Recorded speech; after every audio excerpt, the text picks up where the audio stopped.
Pun mulai mawon nggih. Bismillahirrahmanirrahim. Assalamualaikum warahmatullahi taala wabarakatuh. Waalaikumsalam warahmatullahi wabarakatuh. Bismillah, alhamdulillah, wassalatu wassalamu ala rasulillah, la nabiyya ba'da, wala hawla wala quwata illa billah, amma ba'd. Alhamdulillahirabbil alamin, untuk malam Sabtu kesekian kalinya Allah Subhanahu wa taala masih memberikan kita berkumpul di dalam majelis ilmu. Insya Allah berangkatnya bapak-bapak dari rumah dicatat oleh Allah sebagai pemberat timbangan amal kebaikan. Sebagaimana di dalam sebuah hadis bahwa ketika seorang thalibul ilmi berangkat dengan niat karena Allah, maka malaikat akan membentangkan sayapnya sebagai karpet yang rela diinjak oleh mobil sekalian. Masya Allah ya. Oke, maka semoga niat ikhlas kita tetap istiqomah, tetap semata-mata mencari dari ridha Allah Subhanahu wa taala. Bismillahirrahmanirrahim. Pada pembahasan sebelumnya kita sudah membahas tentang macam-macam ikhlas, bagaimana kita bisa memperoleh derajat ikhlas, di antaranya dengan mengubur eksistensi diri, keakuan diri, dan sebagainya. Maka malam hari ini menyambung materi yang sebelumnya bahwa semua pusat dari manusia adalah adanya di dalam hati. Maka dari itulah bagaimana Kanjeng Nabi Muhammad SAW mengatakan bahwa takwa itu di dalam hati. Jika tubuh kita bisa digunakan untuk membohongi, mulut kita bisa digunakan untuk berdusta, namun Allah tetap tahu apa yang terbesit di dalam hati kita. Maka kemudian Ibnu Athaillah mengatakan bagaimana menghindari agar supaya hati kita tidak berpenyakit, gitu kan?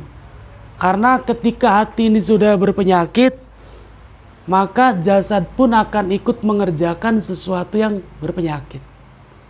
Walaupun secara kasat mata itu adalah ibadah gitu. Tapi karena hatinya berpenyakit, hatinya sakit, maka yang tampak oleh mata itu sebuah ibadah pun pada dasarnya sedang mengerjakan dosa, kan begitu. Satu contoh, dari tampak keluar kasat mata sedang berjihad, hadis pernah disampaikan Pak Samsul. Padahal sedang berjihad, namun pada hakikatnya dia pengen dijuluki sebagai pemberani. Maka ketika ditanya oleh Allah kan, untuk apa hartaku, nikmatku yang aku berikan padamu untuk jihad? Kata Allah, bohong. Kamu jauh dalam hati kamu berperang itu bukan untuk agamaku, tapi pengen dapat julukan sang pemberani. Maka itulah hati. Maka berhati-hatilah dengan hati. Bisa menata hati, bisa mengelola hati, maka akan selamat. Namun ketika tidak bisa menata hati, mengelola hati, maka ucapan jadi dusta, ucapan jadi kamuflase, bahkan gerak tubuh pun seperti bunglon, kan begitu. Maka Ibnu Athaillah mengatakan bagaimana agar hati ini selamat, bagaimana agar hati adalah yang menjadi raja ini benar-benar menjadi raja yang memerintahkan pada kebaikan. Kemudian mengatakan Ibnu Athaillah dalam kitabnya Ma nafa'al qalba syai'un misla uzlah. Ma nafa'al qalba ay qalbul muridi fit tathiri min ghaflatihi wal qurbi ila hadrati maulahu syai'un misla uzlah. Tidak ada sesuatu yang bermanfaat untuk mengelola hati dari kelalaian, lalai dari Allah yang dimaksud, Karena apa? Ketika hati sudah lalai dari Allah, dia akan hasud, dia akan ria, dia akan gampang suudzon, dia akan gampang marah, dia akan gampang kecewa. Semua penyakit hati akan masuk karena hati lalai dari Allah. Makanya kan Kiai Dimyati ketika ditanya, Kiai Dimyati Rois dari Kendal itu, Kiai, torekohnya ikut apa gitu kan? Beliau mengatakan torekoh saya itu ngaji. Kalau kebanyakan torekoh itu kan dia dididik untuk zikir atau wiridan. Ada yang wiridannya la ilaha illallah, ada yang hu Allahu hu-nya gitu kan. Nah, kalau zikir saja tanpa ada ilmu,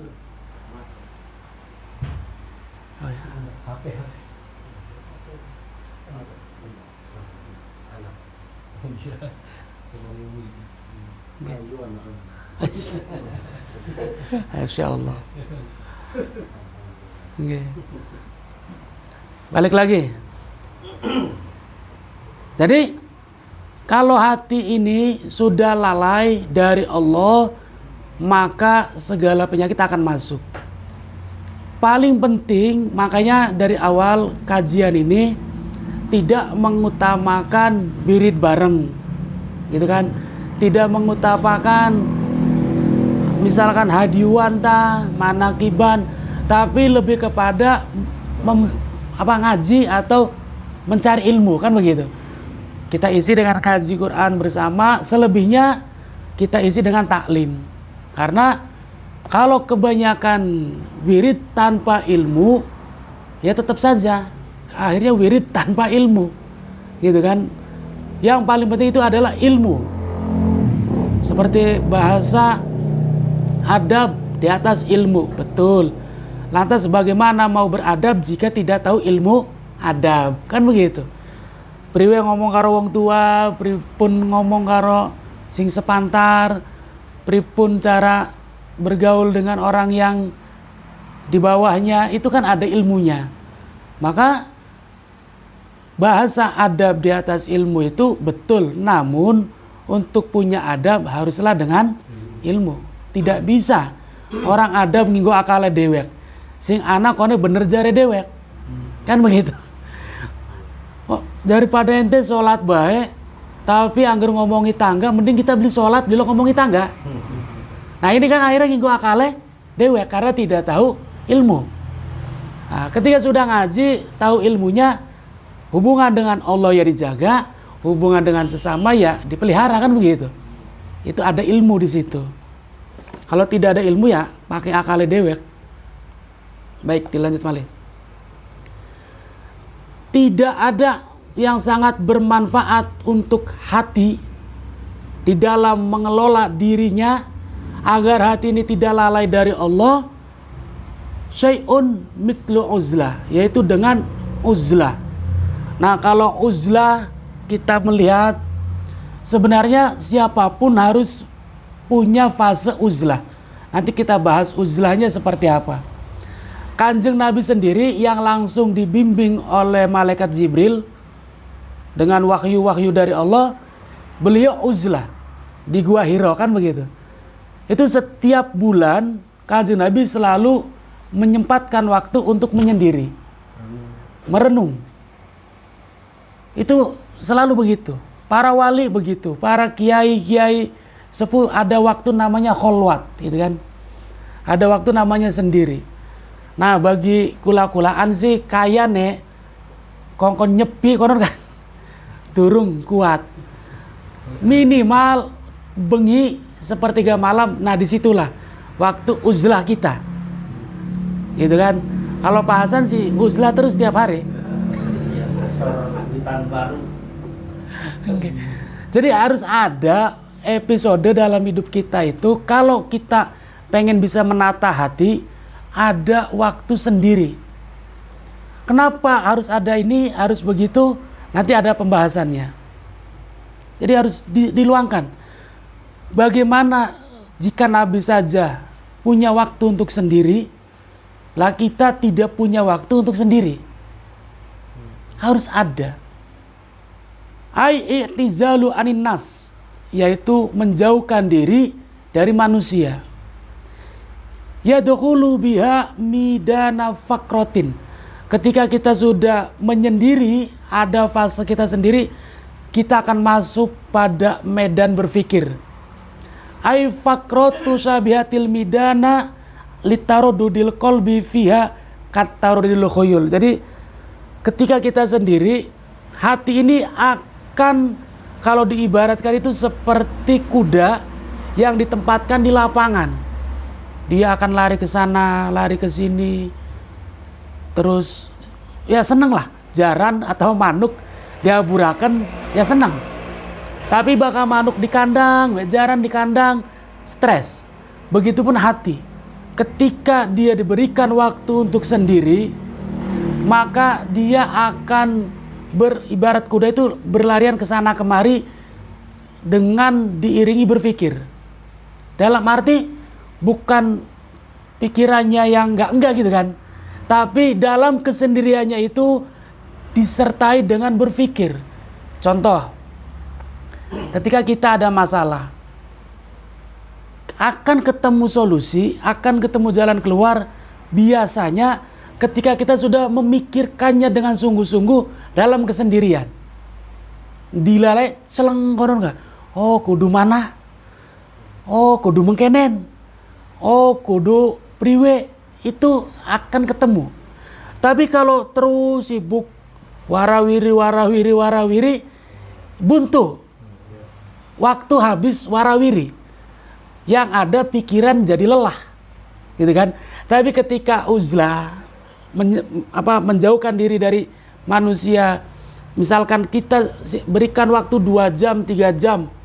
Kalau kita mulai dari jam 2 malam sampai subuh gitu kan, ada 3 jam di situ kita uzlah. Nah di situ kita akan merasakan ketenangan, hati ini akan mudah connect dengan Tuhannya, kan begitu. Apalagi disertai dengan berpikir, mengingat Allah, mengingat kebesaran Allah, mencari hikmah dari setiap kejadian, itu akan sehat hati ini. Itu dilakukan oleh setiap orang yang pengen sampai kepada Allah. Sebenarnya kalau orang pengen sampai pada Allah, selama masih ada akwanul mukawwanat, ada gambaran makhluk, itu nggak akan sampai. Dalam arti di dalam hatinya masih ada Tuhan lain selain Allah. Punya masalah yang terbesit saudara, punya masalah yang terbesit wong sing duwe duit. Misal kita terlilit masalah keuangan, tidak dipungkiri yang akan terbesit dalam hati kita mencari pinjaman, misal untuk nyurutang gitu kan. Si A, si B, si C wis kegambar, ya ningkene kan begitu. Padahal sih wae diparakit durung tentu ngupai kan. Satu, ketika ada masalah hukum misal, pasti yang terbesit di otak dan di hati, siapa yang ngerti hukum, gitu kan. Masalah sawah ya sama, misalnya kenang wereng atau kenang tikus, kenang hama, yang terbesit adalah priwe ngatasi hama, obat-obatan, kemudian takon ning wong sing ngerti. Selama masih begitu, hati ini nggak akan pernah sampai kepada Allah, karena masih tergambar akwanul mukawwanat, masih benda-benda atau selain Allah ini masih ada di sini untuk tempat bersandar. Harusnya yang pertama kita ingat dalam setiap masalah itu ada Allah, gitu kan. Perkara nanti kita melaksanakan syariat, berikhtiar, itu nomor 2. Jangan ikhtiar dulu baru Allah. Ini jadi nggak akan sampai pada Allah.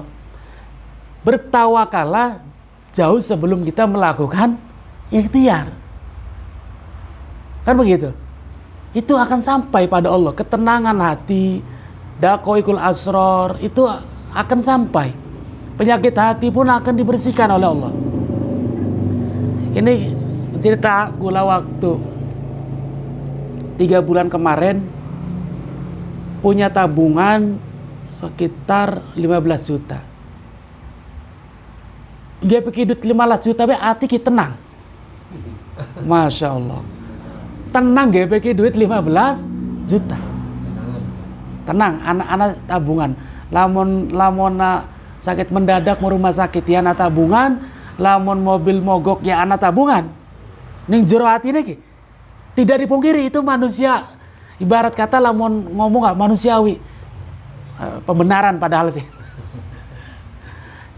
Dan ketika hati berpikir seperti itu, tidak bergantung pada Allah, langsung ditegur nih Gusti Allah, hanya hitungan hari 15 juta itu habis. Ditegur nih Gusti Allah, prak. Cih, mending ada duit kan. Nah Gusti Allah ditarik maning kongkon selalu ada Allah.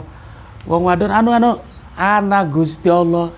Ana rezekine ana Gusti Allah. Akhirnya Allah terus dalam hatinya.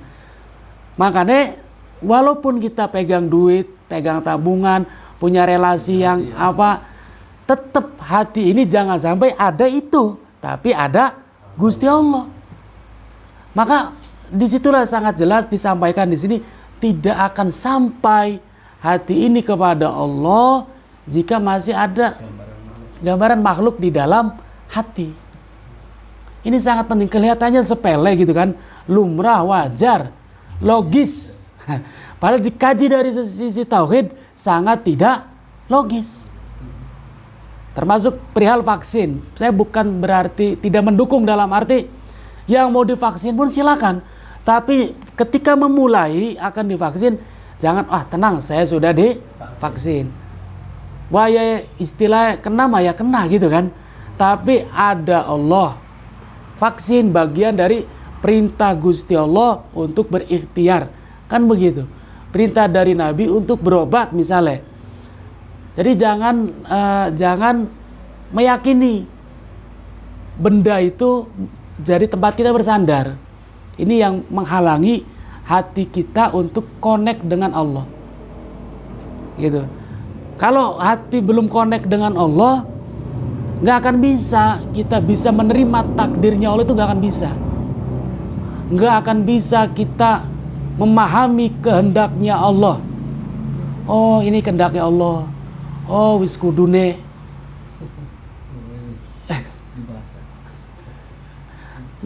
Jadi tidak akan bisa kalau hati ini masih ada gambaran makhluk selain Allah. Cuma itu butuh latihan. Terutama bakal uripe lagi enak bae ka, ya beli ke gambar Gusti Allah ya. Terus ke gambar ya enaknya kok. Di sinilah pentingnya kita terus menata hati. Butuhnya pengarahan gitu kan dari seseorang ya. Dari sini kita diarahkan oleh Ibnu Athaillah melalui kitabnya Al-Hikam gitu. Baik, dilanjut malih. Fal muridu kanamu idza kana. Nah, seseorang idza kana ketika dia ing dalem nalikane mukhalitun linas, ketika wong ki terus-terusan bercampur dengan manusia, ini mah mending daripada campur karo jin. Karena juri gue mending campur kan. Ingkana mukhalitun linas istaghola nadharuhu bil makhsusat. Baka uang sibuk karo manusia biasa hari-hari tidak meluangkan waktu untuk uzlah, maka dia akan disibukkan pandangannya itu terhadap hal-hal apa yang dia lihat. Ya kan? Sok, apa yang kita lihat pasti masuk ke dalam hati. Pernah digawe status ning beliau ini, mata jendelanya hati. Luar biasa. Wis malikam loh ilmu nih, laduni. Ilmu merah. Mata jendelanya hati. Contoh, bapak-bapak berangkat mengpasar atau mengsawah numpak motor. Mata melihat apa yang paling menarik itu akan diingat. Ning dalan wong tabrakan. pasti kegambar kan, kelingan, ning dalan deleng wong ayu ya kelingan kan begitu. Ning dalan deleng apa ya kelingan. Lah itu yang dimaksud ketika kita sibuk, waktunya habis untuk terus bergaul saja dengan sesama manusia, campur dengan manusia, maka pandangan ini akan disibukkan dengan apa yang dilihat. Okay. Mending kalau yang dilihat baik-baik terus. Kalau yang dilihat negatif, apa tidak akan dari mata turun ke hati negatif itu? Nah, masuk ke otak dulu, pikiran, ngrimut, ngriwut nih jero hati. Waduh, iki berbahaya. Iya. Jadi, nah kalau sudah begitu, hilanglah Allah dari hati kita. Itu karena disibukkan dengan pandangan. Maka luangkan tiap malam minimal gitu kan 2 jam, 1 jam, nggak bisa banget setengah jam lah. Setelah tahajud, setelah zikir, setelah baca Quran, kita merenung kemana kita akan kembali. Kita repot bae ngejar dunia, ibarat kata kan begitu. Lamun lagi sibuk-sibuk yang ngejar terus meninggal priwe, kita sholat sering Jadi berpikirnya begitu. Berpikirlah bagaimana memperbaiki hubungan kita dengan Gusti Allah dalam malam-malam kita itu. Jadi harus ada kalau mau hati kita selamat. Wes dilanjut malih. Fala yatafakkaru qalbuhu illa fiha. Tuh. Kalau sudah mata ini disibukkan dengan apa yang dilihat, hati ini, maka tidak akan berpikir hati ini kecuali memikirkan apa yang dilihat. Wala yazalu nadhiron illal alam asyahadah. Dan tidak akan diangen-angen.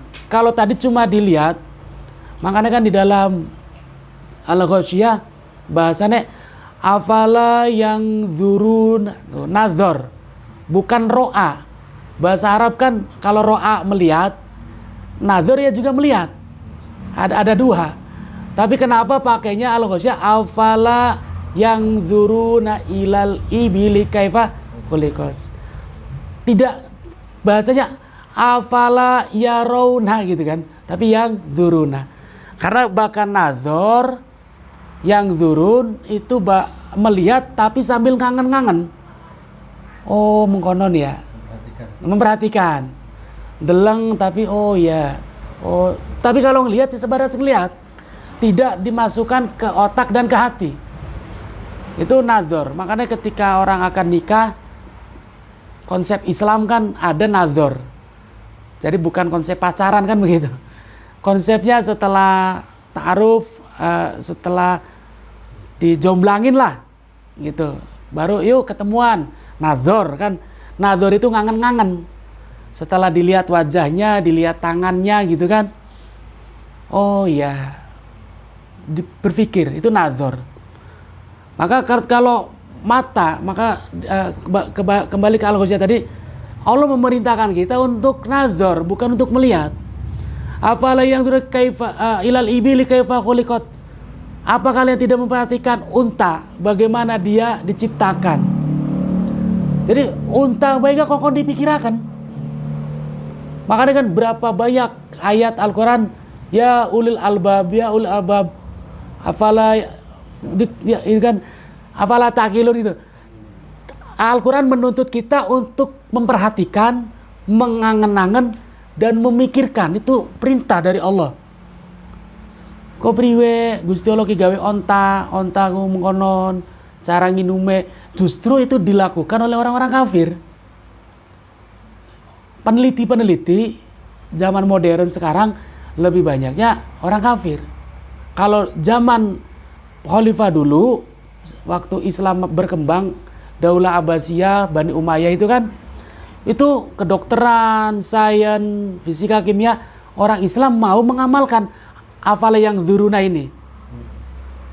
Oh, wa ila samai kaifa rufi'at, bagaimana langit ditinggikan gitu kan, nggak ada tiangnya kok priwe, diteliti. Ya kula-kulaan sih mungkin durung nyampe mana. Minimal kita memperhatikan kehidupan kita. Urip ki arep mengkenen-kenen beta, kan begitu. Urip ki arep ado beta karo pangeran. Kualitas ibadah ki wis ta semene bae. Apakah tidak mau ada perbaikan? Itu yang Allah minta tuh begitu. Kalau sudah begitu silakan kita memperhatikan tentang alam. Nanti di sini dibahas dalam hikmah ke 100 berapa itu. Bahkan Ibnu Athaillah sendiri membahas kita untuk memperhatikan alam. Karena di alam itu ada tanda kekuasaan Allah. Maka wala yazalun nadhiru ilal alam. Ila alami syahada. Kalau kita sibuk bergaul tidak melangkah diri untuk uzlah, maka angan-angan kita, pikiran kita, pandangan kita akan disibukkan apa yang dilihatnya saja. Ini repot. Fa idza tazalahum, nah sebaliknya, mangka ing dalem nalikane nyingkrih sopo manusia, sopo sira saking manusia, ketika kalian menarik diri, meluangkan waktu untuk sendiri dari manusia, in akasa, sebaliknya. Al-ghalu wa hala qalbuhu fi alamil ghaib wa qad jaa fil khabar tafakkaro sa'atan khairun min ibadati sab'ina sanatan. Tuh, luar biasa kan? Jadi ketika kita meluangkan waktu untuk sendiri dan berpikir, itu sebaliknya. Justru hati kita ibarat kuda, akan bukan hanya yang kita lihat. Kita akan dekat dengan Allah, memikirkan Allah, bagaimana kita menata kehidupan kita. Maka di sini dikatakan dalam sebuah hadis, berpikir 1 jam khairun min ibadati sab'ina sanatan. Lebih baik daripada ibadah sunnah selama 70 tahun. Tuh. Jadi 70 tahun diisi ibadah. Ini kalah dengan 1 jam kita memikirkan Allah. Tafakur. Aja anak wong ayu lagi apa tafakur kebesaran Allah. Iki santri-santri badege mengkonon. Santri aku lah konon Kang. Wah, lagi apa ya aja? Tafakur Kang. Tafakur. Denggem. Tafakur ciptaan Gusti Allah aja. Aduh, maha sempurna. Masya Allah. Jadi berpikir ibadah, makanya kan ketika kula nonton di YouTube Kak Ustadz Yusuf Mansur karo Habib Novel gitu kan. Dalam satu majelis Habib Novel Al-Idrus itu memuji Ustadz Yusuf Mansur sebagai ahli tahajud. Awalnya muji. Guyonan ala ulama gitu kan. Luar biasa ini Akhinal Kiram Ustadz Yusuf Mansur ini ahli tahajud. Tiap malam tidak pernah terlewat tahajud 1 malam pun. Bahkan kata kakak ipar saya Ustadz Rohimi yang dulu sering mendampingi, ketika misalkan ceramah keluar kota, beliau akan tidur dulu di mobil.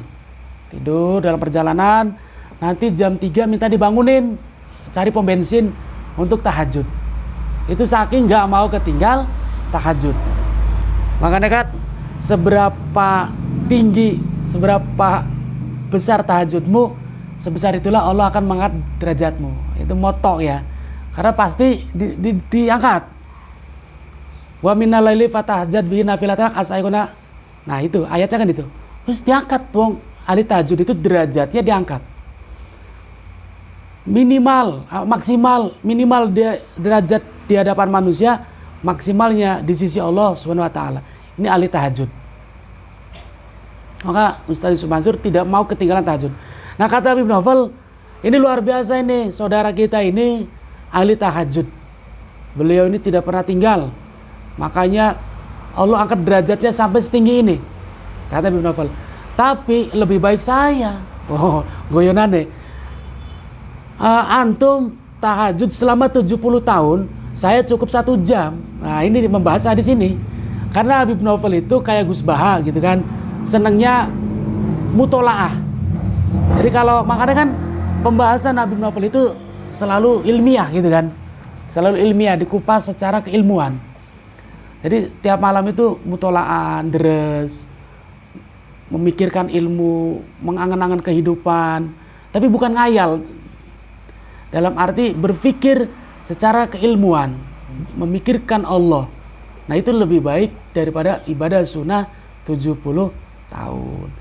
Maka luangkan malam tahajud, baca Quran, tafakur.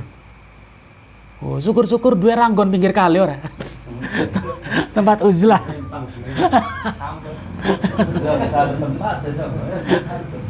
Okay. Jadi memang itu ajaran Nabi gitu kan. Kita uzlah, ada waktunya kita kholwat gitu kan. Menyendiri tuh sering berkholwat. Bermancing seperti hatinya ingat pangeran enggak? Oke. Agar tidak selalu sibuk. Coba kalau kita lelah, kita lihat kehidupan orang-orang di Jakarta gitu kan. Ini ceritanya rencangnya istri kula. Istri kula wonen di Jakarta, terus nikah wangsul, pulang ke rumah ke sini, temannya masih dengan kehidupan Jakarta. Tinggal di Depok, dinas di Jakarta. Setiap hari berangkat itu jam 3 pagi. Jam 3 wis mangkat sing Depok. Tekan Jakarta kira-kira jam itu esok. Masya Allah. Subuh ya di terminal kadang. Gitu. Karena gawa mobilnya titip di terminal, dia kan pak busway. Lah mobil pribadi angkot macete. Koten Pak. Wang Sule balik ke bubar kantor maghrib, nyampe rumah jam 10 bengi. Habis apa ya? Waktu habis. Jadi tidak ada, tubuh sudah lelah. Bagaimana mau bangun malam? Bagaimana mau tafakur? Bangun langsung berisat maning. Nah itulah.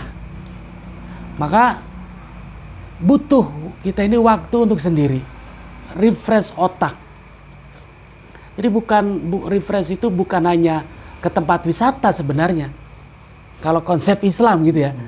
Kok refresh hati, refresh batin itu bukan hanya ke tempat wisata. Sebenarnya kalau ke tempat wisata itu refresh nafsu sebenarnya.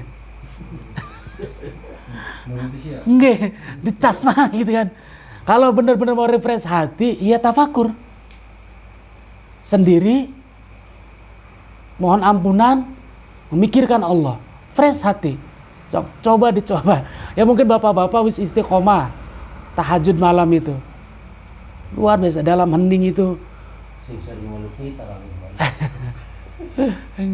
Masya Allah. Bulannya kan ada yang masuk Islam. Ini sempat rame ya di media itu. Gue sempat membaca. Orang Amerika itu, kenapa sih? Ning Islam ki anak ajaran tangi bengi kayak babi bae. Jadi ngatain orang Islam itu kayak babi. Melek bengi, apa maning sahur. Mangane bengi. Kayak babi. Nah apa aja wong Islam? Penasaran, encak tangi bengi deweke. Pasang alarm, tangi, ya beli ngerti Arab ngapain, cuma duduk. Dan dalam duduknya itu merasakan ketenangan. Oh, kian. Saat bangun tidak mikirkan kerjaan, tidak mikirkan apa, cuma duduk. Memandang buka jendela, melihat keluar, dia merasakan ketenangan. Oh, kian kesin dirasakan orang Islam. Pulangnya dibela-bela ditangi bengi. Nikmatnya tafakur setelah tahajud malam. Oh, kian mancing Islam akhirnya. Nah, wong Islam dewek beli peduli hal mohonan. Wong Islam dewek beli meneliti ke sana.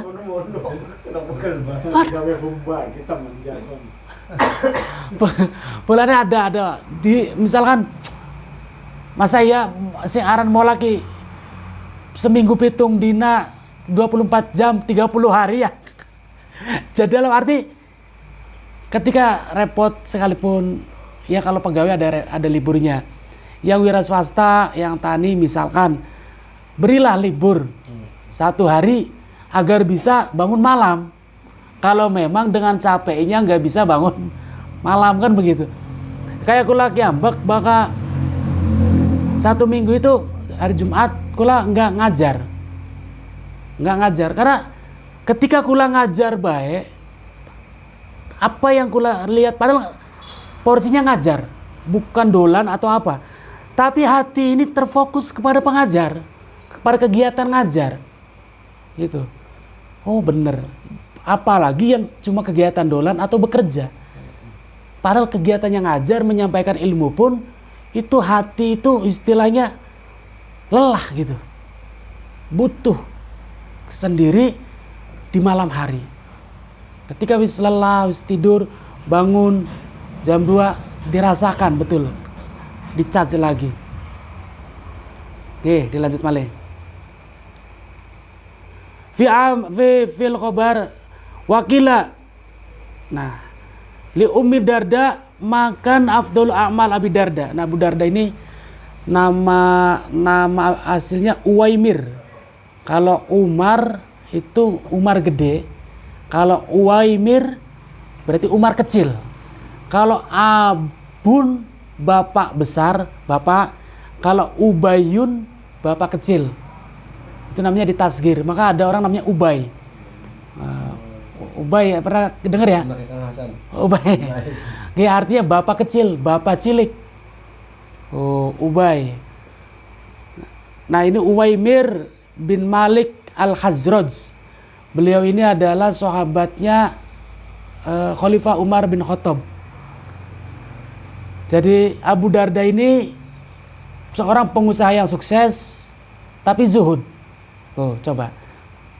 Pengusaha tapi zuhud. Jadi dia punya banyak duit, tapi duit ini nggak masuk ke dalam hatinya. Cirinya apa? Loman untuk sedekah. Nah, kalau kula-kulaan kan banyak duit ya eman, kan begitu. Nah, kene 1.000, kene 5.000. Salat Jumat ya 5.000. Barang anu ngajiakane bari ngantuk. Sindi aja ke 1.000. Getun. Getun lu hari-hari.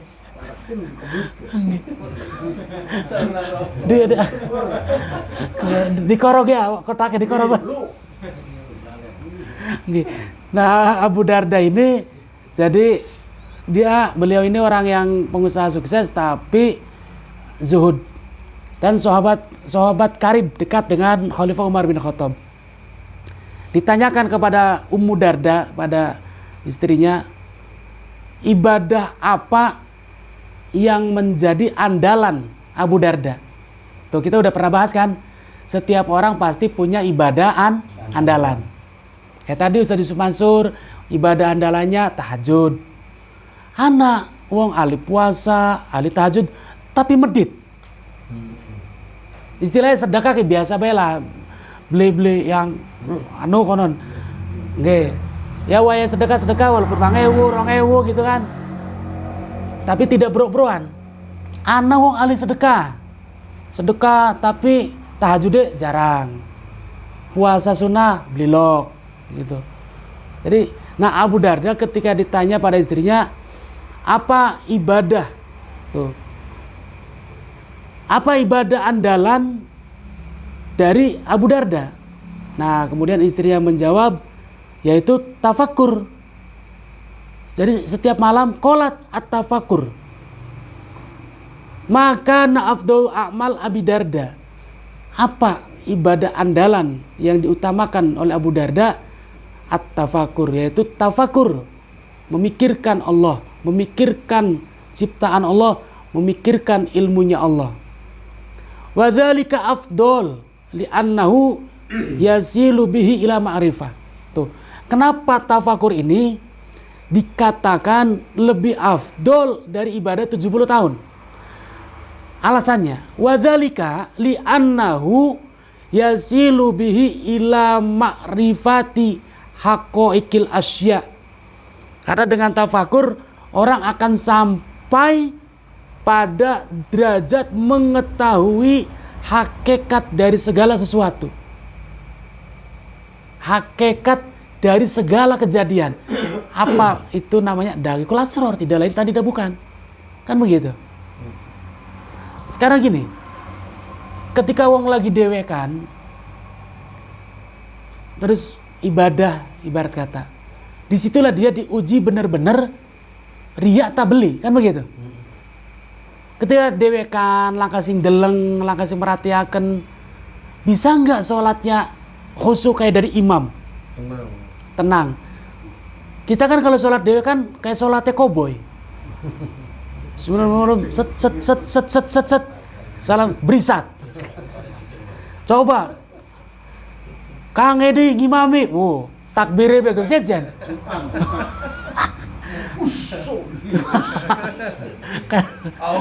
Allah.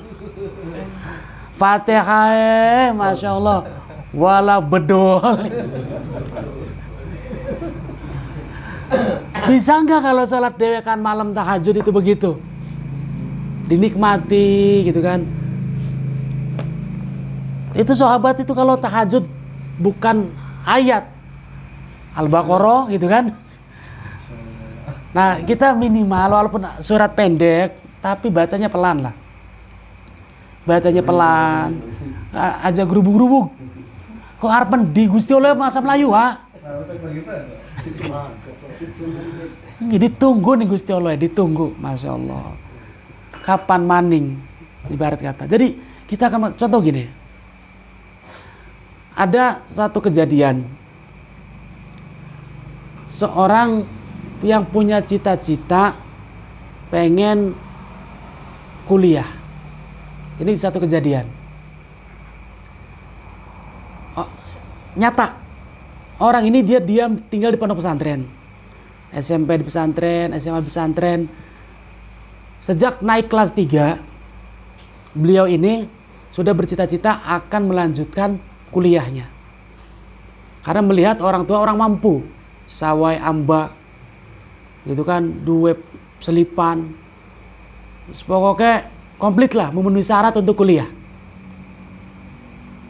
Dan ternyata pas pendaftaran, bulan pendaftaran kuliah, sawah sing wis kuning kari panene baik, subhanallah, kebanjiran kena endut kabeh.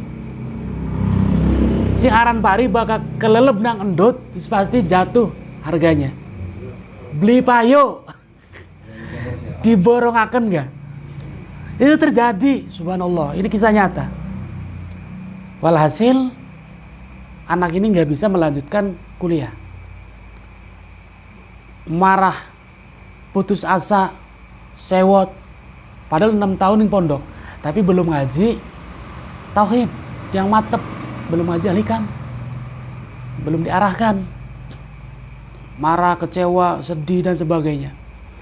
Nah, akhirnya oleh kiai, ya ini disampaikan oleh kiainya. Cung, Nang, Cirebon kan begitu ya. Tahajud, berpikir, merenung, apa hikmah Allah ngupai sira cobaan menggenet. Dan ternyata ketemu. Ini cerita ninggula, apa yang kamu dapatkan dari tafakur itu? Karena apa? Iki materi ini melencat satu karena kula tertarik dengan konsep tafakur itu. Dan dia, ternyata lagi mondok bari sekolah mah dheweke beli fokus ning pelajaran pondok. Karena terbagi.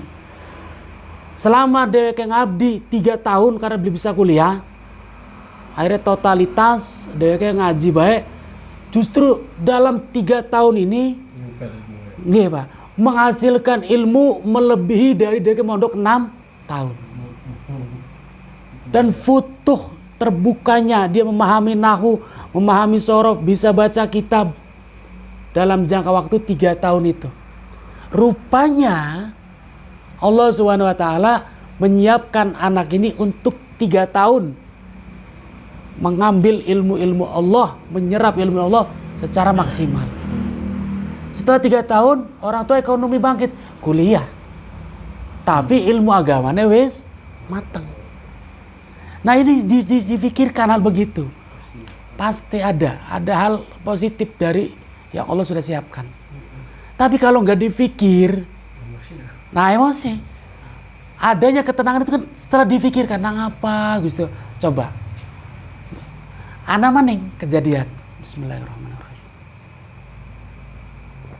Kepala sekolah SMP Negula, Pak. Kang Umar.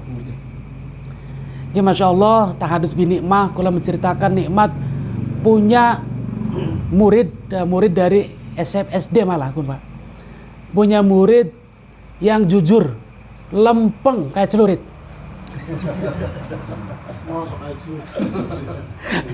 Kayak linggis, lempeng banget Masya Allah. Saking lempengnya sampai ning masjid dipercaya nggak pakai duit.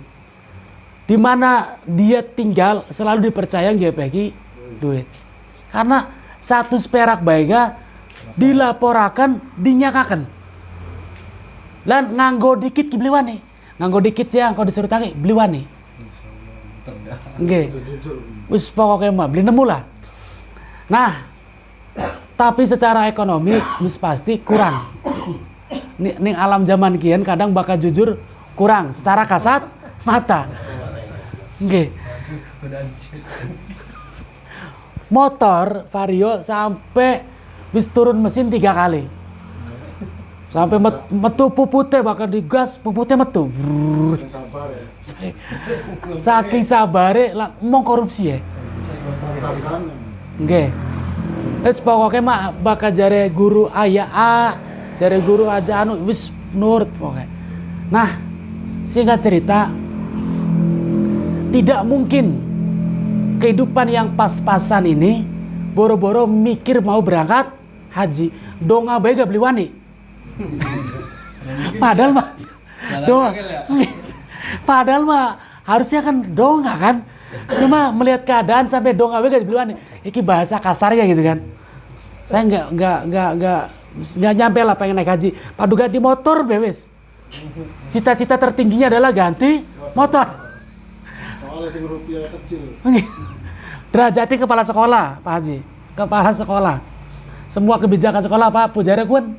Bagian kula sing duene ya. Ya tapi ya begitulah, lempeng banget. Wis. Akhirnya di dalam kejujurannya itu Allah sudah menyiapkan ada hikmah apa. Kadang dia kadang ketika dibisiki setan curhat ya di wong wadon kan karyawan notaris juga sih. Bu je mau ning BPN je ditawari je mungkin je enak je beli soleh ke duit karyawannya boy je pada gak mobil jare istriku lawis aja yakin rezekiku beli sing kono bae bagian sira ning notaris gaji sekian ning sekolah sekian cukup kanggo mangan bae rezeki mah Gusti Allah nyiapaken wis pokoke wis nerima tetap dalam kejujurannya dan Allah sudah menyiapkan anak ini untuk berangkat haji. Apa yang terjadi? Orang tuanya sudah daftar haji, insya Allah sebenarnya tahun sekarang karena masih COVID. Jadi kan diundur. Ora sakit, ora ngeluh blenger, ora wahim gak beli. Lawan wahim tak kedelang sakit kok tertema. Wahim pun tidak. Tiba-tiba jam 2 malam bapak jadi sakit kepala langsung bleg. Koma, gaul rumah sakit, sehari meninggal. Siapa yang menggantikan berangkat haji? Anaknya. Tuh. Jadi dibalik kesedihannya Allah ternyata menjadi jalan murid saya ini untuk berangkat haji. Si mau nededonga gak beli wani, ya Allah kayak ngimpi sih oleh porsi haji. Ini Allah yang tuh nggak masuk logika. Wong bapaknya lagi sehat, tensi darah normal, laka keluhan apa-apa, tiba-tiba malam pusing, koma langsung meninggal. Dan jadi jalan juga untuk ganti motor. Dapat apa? itu jadi jalannya. Padahal nggak pernah dong mendoakan ya Allah bapaknya kita cepat. Enggak ada begitu. Ibarat kata kan nggak begitu.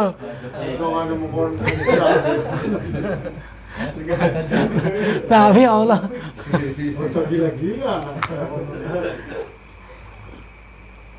itulah maksudnya menemukan hikmah ketika kita mau berpikir. Oke, dilanjut lagi. Jadi akan mengetahui hakikat dari segala sesuatu. Wa ila ta'zimillah, 3 baris lagi. Dan akan menemukan cara mengagungkan Allah. Bakawis mengagungkan Allah, timbul rasa takut pada Allah, sehingga hanya akan mengerjakan apa yang diridhoi oleh Allah. Maka di dalam syarahnya Ibnu Athaillah mengatakan, mudawatu amrodi kolbin wajibatun alal murid.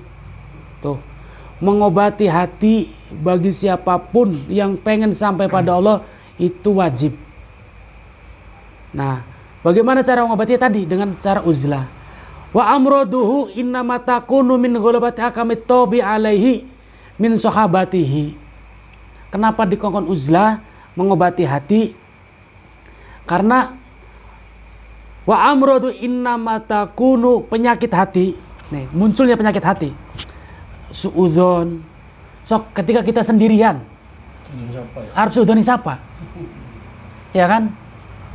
Dewekan ning alas uripe arep hasud ning siapa? Arep pamer ning siapa?